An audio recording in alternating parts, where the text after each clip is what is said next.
Hey guys, what's up? This is how to install your graphics card.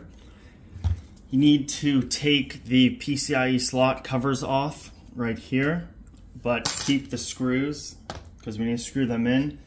You want to push this down and then you can go ahead and install your graphics card. Make sure you hear that click.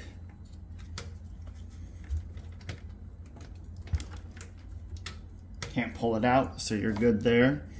And then you want to carefully screw these in.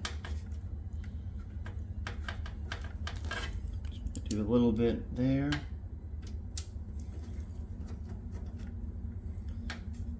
Screw that in. Good. Screw that in. And then you have your power supply cable. And you just install it like that. This is a non-transparent side panel, so it's okay if this is kind of sticking out. But that's how you install your graphics card.